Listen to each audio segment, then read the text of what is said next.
नमस्कार दोस्तों, bank academy YouTube channel में एक बार फिर आपका स्वागत है। हम यहाँ बीओ यानी खंड शिक्षा अधिकारी का प्रैक्टिस सेट 10 डिस्कस करने जा रहे हैं। तो आइए देख लेते हैं हमारा पहला क्वेश्चन क्या है। निम्नलिखित स्थानों में तांबा कहाँ पाया जाता है? Option A Kesli Mandla, option B Dalli Rajhara Durg Bailadila Bastar, option D Malanjkhand Balaghat. तो यहाँ हमारा ऑप्शन सही होगा, ऑप्शन डी मलाजखंड बालाघाट, क्योंकि भारत में जो तांबे का सर्वाधिक उत्पादन जो है मध्य प्रदेश राज्य से होता है और ये जो मलाजखंड है यानी कि बालाघाट, ये मध्य प्रदेश का प्रमुख तांबा उत्पादक क्षेत्र है। अब दूसरा क्वेश्चन देख लेते हैं। किन महीनों में रबी फसल की बुआई की जाती है? ये बहुत इंपॉर्टेंट क्वेश्चन है, हर एग्जाम में लगभग पूछ ही लिया जाता है।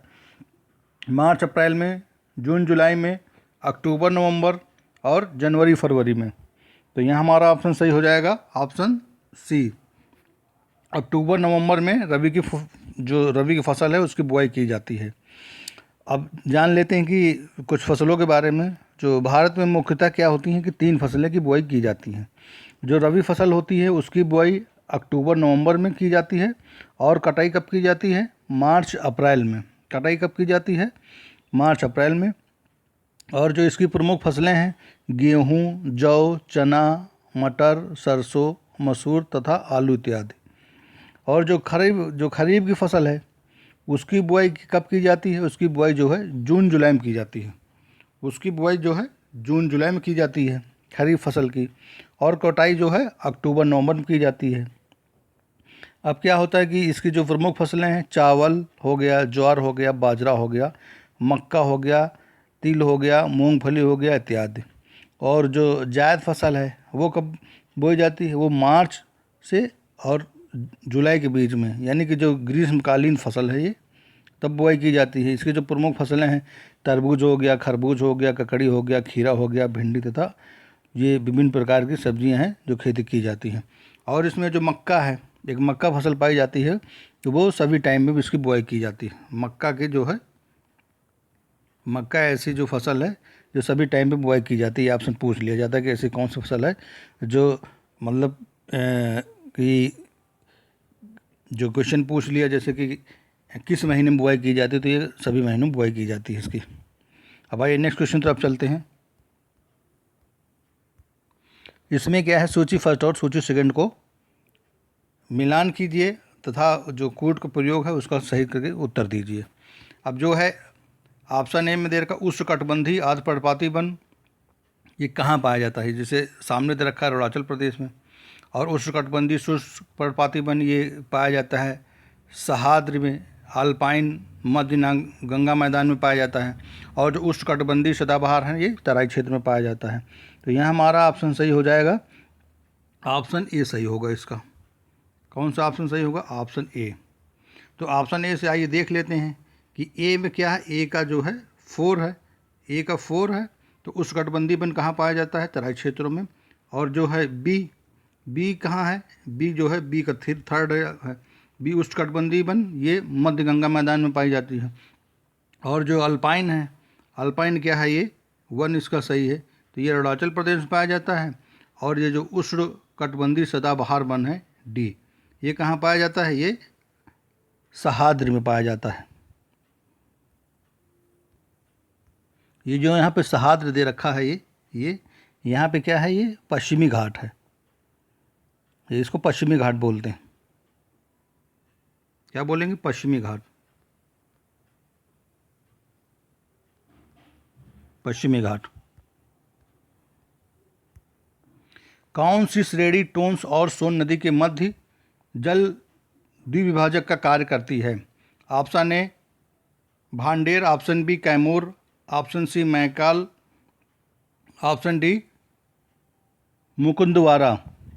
तो यहाँ हमारा ऑप्शन सही हो जाएगा बी कैमूर, क्योंकि जो टोंस और सोन नदी के मध्य जल द्विविभाजक का कार्य जो है कैमूर श्रेणी करती है। अब आइए नेक्स्ट क्वेश्चन तरफ चलते हैं। भारत के दक्कन के पठार पर बेसाल्ट निर्मित जो लावा शैलों का निर्माण मतलब किस युग में हुआ था? इसमें क्रिटेशियस युग में, प्लास्टोसीन युग में, और जो है ये कार्बीनिफेरस युग में और मायोसीन युग में। तो यहाँ हमारा ऑप्शन सही हो जाएगा क्रेटेशियस युग में, क्योंकि जो क्रेटेशियस युग के दौरान अत्यधिक ज्वालामुखी जो उद्गार से दक्कन ट्रैप का निर्माण हुआ और इसी काल में दक्कन ट्रैप के पठार पर बेसाल्ट निर्मित लावा शैलों का निर्माण हुआ था। अब आइए अगला क्वेश्चन देखते हैं। यदि भारतीय मानक समय यामोत्तर का मध्याह्न है तो 120 डिग्री पूर्वी देशांतर पर स्थानीय समय क्या होगा? 9:30 बजे होगा, 2:30 बजे होगा और 5:30 बजे और 8 बजे। तो यहाँ हमारा ऑप्शन सही हो जाएगा, बी ऑप्शन सही होगा, 2:30 बजे। अब ये कैसे होगा, आइए इसके बारे में जान लेते हैं। क्योंकि जो 100 पूर्वी देशांतर एवं भारतीय मानक समय के बीच जो देशांतरी अंतर है, इसमें क्या होगा, 120 माह से जो ये 82.5 कितना होता है, जो मध्याह्न रेखा बीच से काटती है, ये 82.5 होता है। अब इसमें माइनस कर देंगे तो हमारा कितना आ जाएगा, ये आ जाएगा 37 डिग्री 30 मिनट, 37 डिग्री 30 मिनट आ जाएगा। अब क्या करेंगे इसमें, अब इसमें ये करेंगे कि अब जो 37 डिग्री 30 मिनट आया हुआ है, अब चूंकि एक देशांतर में कितने मिनट होते हैं, एक देशांतर में 4 मिनट का अंतर होता है। एक देशांतर में कितना होता है, ये 4 मिनट का अंतर होता है। अब जब 4 मिनट का अंतर होता है और इसलिए 37 डिग्री जो 30 मिनट आया है उसको 4 से मल्टीप्लाई कर देंगे।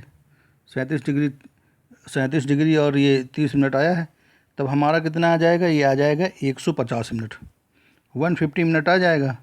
अब क्या करेंगे, अर्थात 150 मिनट अर्थात 2 घंटा 30 मिनट, कितना आएगा, ये 2 घंटा 30 मिनट आ जाएगा, 2 आवर्स 30 मिनट। ठीक है, अब मतलब इतना अंतर होगा। अब चूंकि भारतीय मानक समय पर जो मध्याह्न 12 बजे हैं, इसलिए 120 पूर्वी देशांतर पर, अब इसमें क्या करेंगे कि जो है ये 12:30 बजा है, अब हमारा टाइम कितना आया था, 2 घंटा 30 मिनट, तो यहाँ क्या करेंगे 2 घंटा 30 मिनट जोड़ देंगे। अब कितना हो जाएगा, ये 2:30 हो जाएगा, यानी कि 14:30 हो जाएगा। अब आइए अगला क्वेश्चन देख लेते हैं।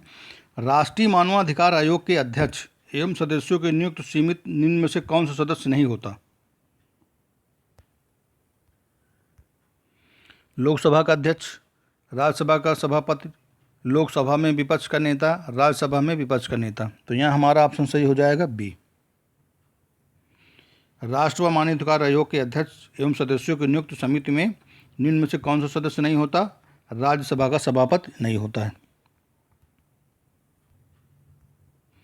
5G प्रौद्योगिकी के संदर्भ में निम्नलिखित कथनों पर विचार करें।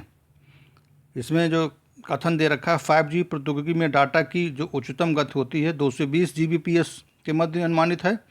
और जो दूसरा कथन दे रखा है, प्रयोक्ता जो पूर्ववर्ती प्रौद्योगिकी हैं जैसे कि 4G लैस अपने वर्तमान डिवाइस में 5G प्रौद्योगिकी का प्रयोग कर सकते हैं। और जो तीसरा कथन है, प्रौद्योगिकी व्यवसाय में 5G सेवाओं को लॉन्च करने वाला पहला देश होगा। उपयुक्त में से कौन सा कथन सत्य है? तो इसमें से बताना कौन सा कथन सत्य है। तो इसमें हमारा कथन सही हो जाएगा कथन सी, पहला कथन सत्य है कि 5G जो है प्रौद्योगिकी डाटा में उच्चतम गति 2 से 20 Gbps के मध्य अनुमानित है। ठीक है। वर्ष 2019 में शंघाई सहयोग संगठन का शिखर सम्मेलन कहाँ आयोजित किया गया था? मॉस्को में, बिश्केक में, अस्ताना में, डी ऑप्शन दे रखा है दुशामे में। तो यहाँ हमारा ऑप्शन सही हो जाएगा ये बिश्केक में सही हुआ, बिश्केक वाला ऑप्शन सही हो जाएगा। सर्वाधिक जैव विविधता पाई जाती है कहाँ पे? उष्णकटिबंधीय वर्षा वनों में, शीतोष्णकटिबंधीय वनों में, और ये जो है शंकुधारी वनों में, उत्तर ध्रुवीय वनों में। तो यहाँ हमारा ऑप्शन सही हो जाएगा उष्णकटिबंधीय वर्षा वनों में, उष्णकटिबंधीय वर्षा वनों में, क्योंकि सर्वाधिक जो जैव विविधता वो उष्णकटिबंधीय वर्षा वनों में पाई जाती है।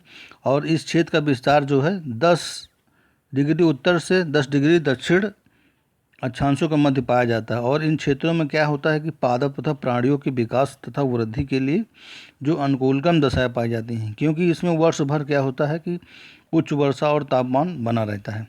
इसी कारण इसे अनुकूलतम बायोम भी कहा जाता है।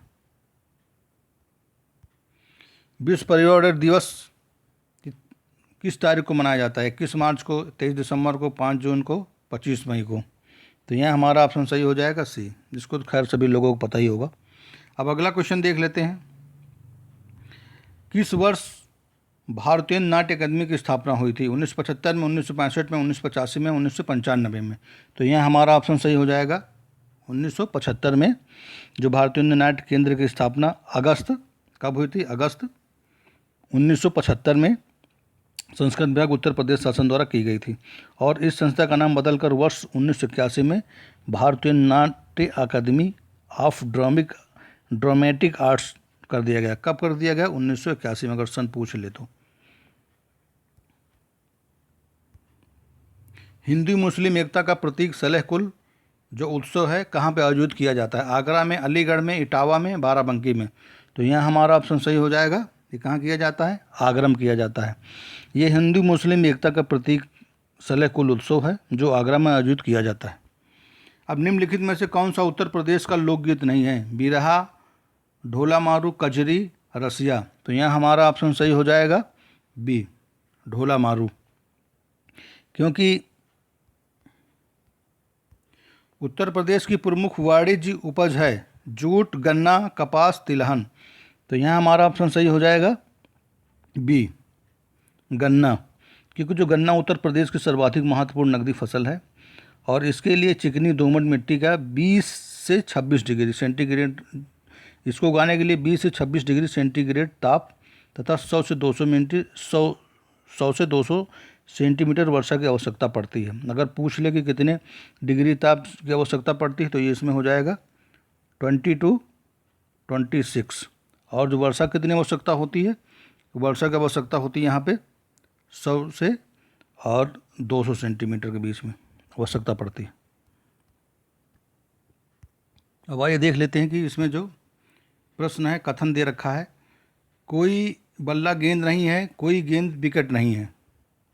तो इसमें क्या करेंगे? इसमें बना लेंगे। जैसे मान लिया कि ये बना लिया, कोई बल्ला गेंद नहीं है, तो यहाँ बल्ला बना लिया। अब इसमें क्या करेंगे कि कोई बल्ला गेंद नहीं है, तो यहाँ क्रॉस करेंगे और यहाँ पे गेंद लिख देंगे। और कोई गेंद विकेट नहीं है, तो यहाँ विकेट लिख देंगे, कोई विकेट नहीं है।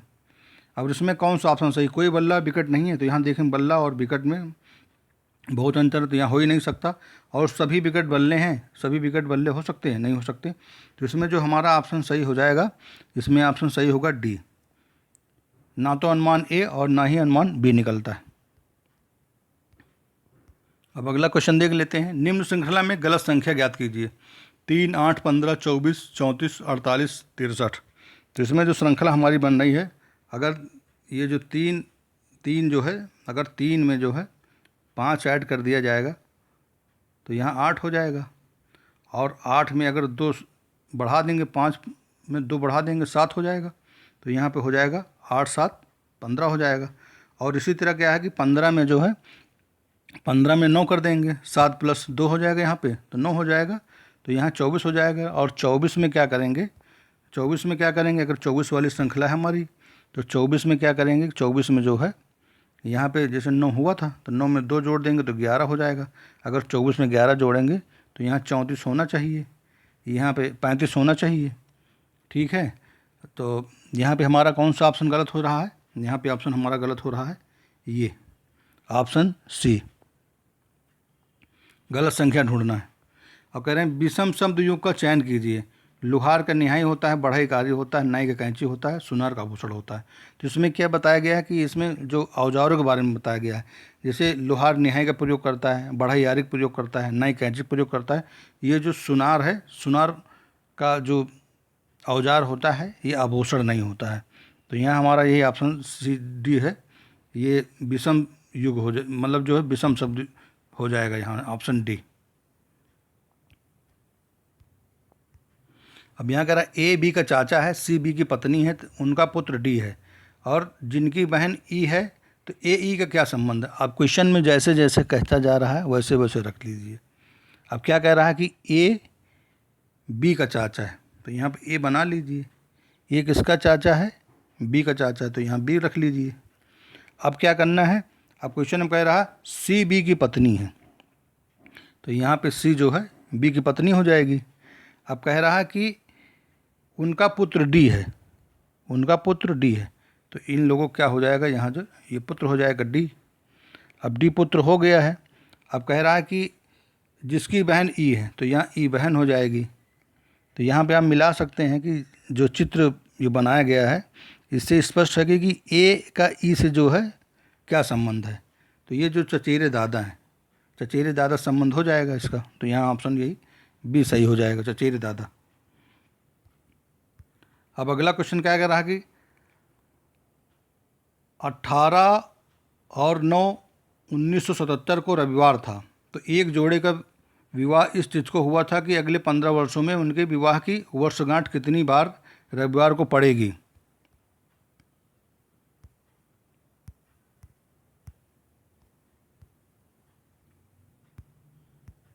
यहाँ ये बताना कि 18/9/1977 को रविवार था, तो एक जोड़े का विवाह इस तिथि को हुआ था, अगले 15 वर्षों में उनके विवाह की वर्षगांठ कितनी बार रविवार को पड़ेगी?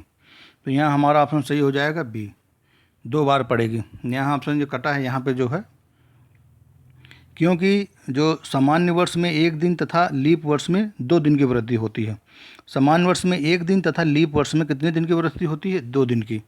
सामान्य वर्ष में 1 दिन तथा लीप वर्ष में 2 दिन की वृद्धि होती है। अब जब 18/9/1977 का रविवार था, तो इसी तरह का क्रमवार निकालते हुए हम 18/9/1992 तक चले आएंगे। अब क्या होगा? 18/9/1978 को सोमवार होगा, फिर 1979 को मंगलवार होगा, और 1980 जब आएगा तो ये बृहस्पतिवार पड़ जाएगा, लीप वर्ष, मतलब चौथे वर्ष लीप वर्ष होगा। अब क्या करेंगे? 81 में फिर शुक्रवार होगा, 82 में फिर शनिवार होगा, 83 में रविवार होगा। अब क्या होगा कि 1984 में फिर जो है 4 वर्ष बाद लीप वर्ष आ जाएगा, तो 2 दिन बढ़ जाएंगे। ठीक है, तो अब 1985 में क्या होगा? बुधवार होगा, और 86 में बृहस्पतिवार, 1987 में बुधवार, 1988 में फिर आ जाएगा, 1988 में क्या लीप वर्ष आ जाएगा। फिर पड़ेगा 1989 में सोमवार, 90 में मंगलवार, और 91 में बुधवार। अब कह रहा है कि 18/9/1992, 18/9/1992 यहाँ पे कह रहा है कि जो 15 वर्ष के अंतर में, 15 वर्षों में कितनी वर्षगांठ पड़ेगी? तो इसकी जो है 2 बार पड़ेगी वर्षगांठ।